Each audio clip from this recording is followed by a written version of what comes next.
Next morning, we have a last look at Buenos Aires from the concierge level of the Sheraton. A few hours later, we head over to the port and get to board the Norwegian Crown early. These are some of the views of Buenos Aires we see from the ship before we leave.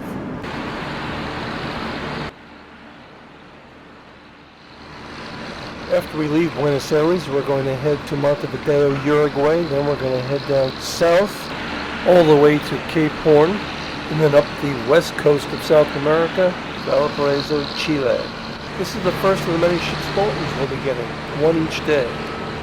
Though Montevideo is only about 145 miles east of the very wide Rio de la Plata estuary, we're going to take it easy and go overnight. This, after all, is going to be a freestyle luxury cruise. At least that's what the brochure says. And just like that, we're in beautiful and beautifully named Montevideo, Uruguay. We disembark from the ship a little before 11 local time, get a taxi, and ask the driver to give us a quick tour of the city. We're told that this is Montevideo's Holocaust Memorial.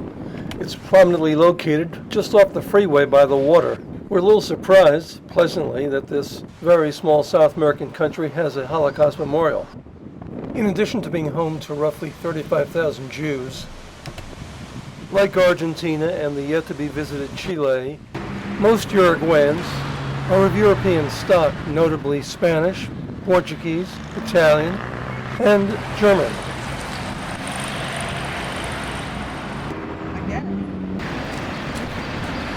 We have now arrived at, our driver tells us, the first Jewish quarter in Montevideo. Present company accepted.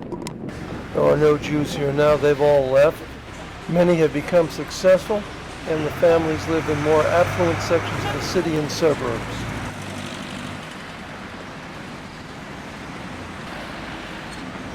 After about an hour, we pay the reasonable fare and say hasta luego to our nice cab driver. We'll head back to the ship on foot, mostly via the pedestrian walkway that goes right through the center of town. At least that seems to be the case according to our little map.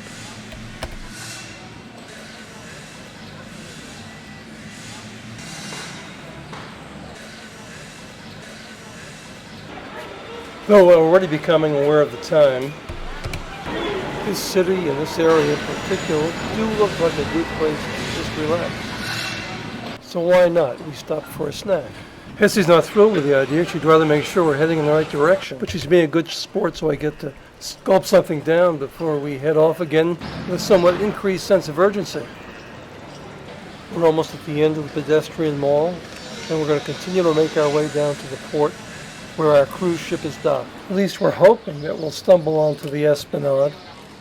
We've now entered the old town. Hessie's approaching an impressive neo-colonial building that says Bank de la Repubblica. It doesn't appear to be in use, and there seem to be some major repairs going on. There must be a story, but we don't know what it is. Well, we've made it onto the Rambia Franklin Delano Roosevelt. Here we are.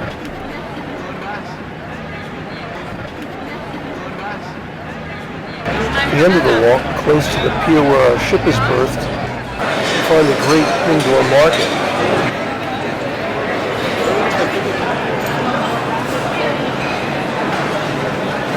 There are lots of restaurants and raw bars like this one. I don't want to have lunch, but as he said, we had lunch already, so we will settle for a beer wisely. Oh, we had to sit down.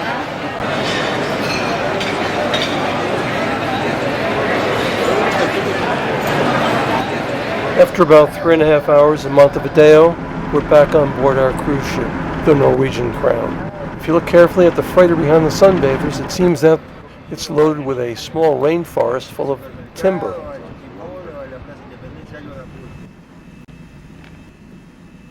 We'll be leaving Montevideo at the mouth of the La Plata River shortly. Tomorrow we'll be at sea all day. We'll be heading south along the coast. Next stop will be Puerto Madryn, Argentina. We've signed up for a trip over mostly Patagonian desert to Punta Tombo, Magellanic Penguin Preserve. The buses are downstairs waiting for us already. Time to head out. We're going to be stopping in Trelew, one of the towns in this area founded by the Welsh in the mid to late 1800s. So So here we are at a convenience store. It doesn't look too much different than what we're used to, aside from being out in the desert. Inside the convenience store, there's a detailed map of what seems to be a very basic town. A town which we don't get to see. After our brief potty and snack break, we're on our way again. Punta Tombo is only about 100 kilometers from here. It's a plant. It is a tree with leaves. The road's not too bad, and our guide gives us en route a good basic orientation. Well, actually, the road's bumpy and unpaved. The orientation is good. We arrive on schedule and with plenty of daylight to see some penguins. And here's our guide from the bus.